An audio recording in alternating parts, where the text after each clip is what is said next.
I'm Richard Southern in the 680 newsroom. It is back big time. Guess what's getting hot again? The Toronto housing market. Got the latest June numbers in, and boy, it's showing now the market real signs of recovery after months of sliding prices and sales. The market now on the upswing. Look at this. Sales up 2.4% in June year over year, the first year over year gain we've seen in a while. Sales up a whopping 17.6% from May of this year. That's the month over month. More than 8,000 homes changed hands in June. The average selling price edging up 2% to above 807,000. Detached homes again leading the way. We knew a lot of sellers were waiting on the sidelines, waiting for the market to recover, and it seems like they are getting back into the marketplace. And the GTA real estate sector heating up now along with the weather. So we'll continue to follow that story. Another story we're working on here tonight, WestJet. It is being accused of discriminatory baggage practices. What's this all about? Well, the airline has a policy, it turns out, that prevents travelers going to Jamaica and Trinidad and Tobago from checking in more than 2 bags. And WestJet says the policy is in place due to the amount of excess checked baggage brought by guests going to those locations. And the airline admits optics are poor. WestJet said it's going to review that particular policy. Boy, I think one of the most interesting stories right now, one of the ones I know I'm following the most, is this soccer team caught in the cave in Thailand. Well, guess who says he's coming to the rescue? Elon Musk, one of the world's most eccentric CEOs, the man in charge of Tesla and SpaceX. How could Elon Musk help?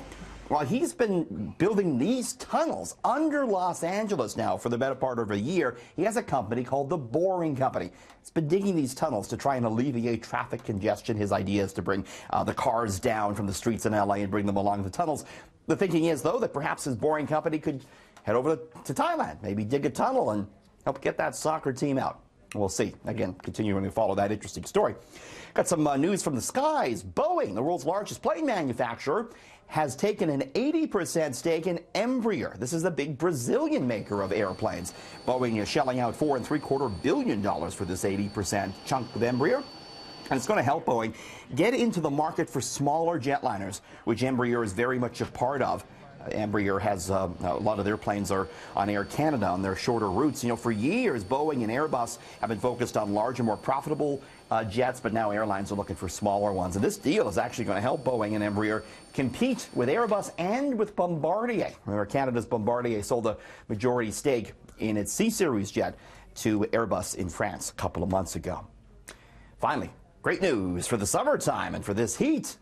Will you be willing to pay the price, though? Baskin-Robbins will now deliver ice cream right to your doorstep. Yes, indeed, dangerous news here. The iconic seller of ice cream teaming up with Uber Eats to deliver it. You can order Baskin-Robbins ice creams by the pint.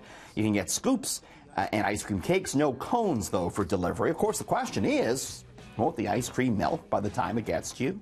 So far, it hasn't in test markets, so says Baskin-Robbins marketing director to me. It has been working for us so far. The packaging, how we package it on our end, and the delivery bags that the Uber drivers use, and then the close proximity from the store to the customer is all factored into the delivery process. I'm told the ice cream market is pretty good. Of course, it's cyclical. They do more of their business in the summertime, although Baskin-Robbins said to do a brisk business as far as ice cream cakes are concerned, even in the winter months. In the 680 newsroom, Richard Southern, City News.